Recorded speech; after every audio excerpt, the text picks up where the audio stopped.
రాష్ట్ర ప్రభుత్వం 10,954 జీపీఓ పోస్టులని నిరుద్యోగులతో భర్తీ చేస్తుందని మేము డిమాండ్ చేసినాం గతంలో. కానీ 129 జీవో తీసుకొచ్చి పాత వీఆర్ఏ వీఆర్ఓలకు అవకాశం ఇచ్చింది. వారు పాత వీఆర్ఏ వీఆర్ఓలు ఎగ్జామ్ రాసిన తర్వాత 3,550 మంది ఎంపికైనారు. వారికి మాత్రమే ఆర్డర్స్ ఇచ్చి మిగిలిన 7,404 జీపీఓ పోస్టులని రాష్ట్ర ప్రభుత్వం నిరుద్యోగులతో భర్తీ చేసేందుకు తక్షణమే నోటిఫికేషన్ విడుదలయ్యని మేము నిరుద్యోగుల తరఫున డిమాండ్ చేస్తున్నాము. అయ్యా రేవంత్ రెడ్డి గారు పాత వీఆర్ఏ వీఆర్తో ఎలాగో భర్తీ చేశారు, కానీ అవి కూడా మీరు జూనియర్ అసిస్టెంట్లతో మళ్లీ ఇన్ఛార్జీలు ఇప్పారు. 7,404 పోస్టులకు పాత వీఆర్వీలతో పాటు జూనియర్ అసిస్టెంట్లకు ఇన్ఛార్జీలుగా 10,954 పోస్టులని ఇవ్వడం కరెక్ట్ కాదు. మా నిరుద్యోగులకు న్యాయం చేయాలంటే 7,404 జీపీఓ పోస్టులని నిరుద్యోగులతో వెంటనే భర్తీ చేసేందుకు తక్షణమే రాష్ట్ర ప్రభుత్వం నోటిఫికేషన్ విడుదల చేయాలని మేము ఈ రాష్ట్ర ప్రభుత్వాన్ని డిమాండ్ చేస్తా ఉన్నాం.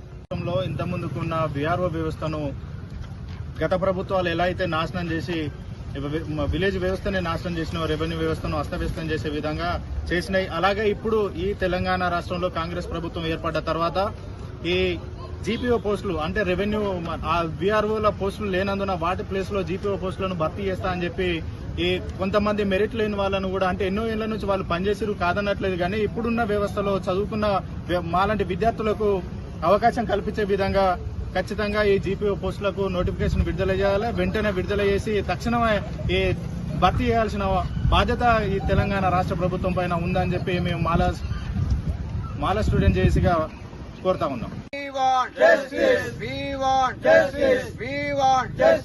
ఈ రాష్ట్ర ప్రభుత్వం 7,400 పైసలకు జీపీఓ నోటిఫికేషన్ వెంటనే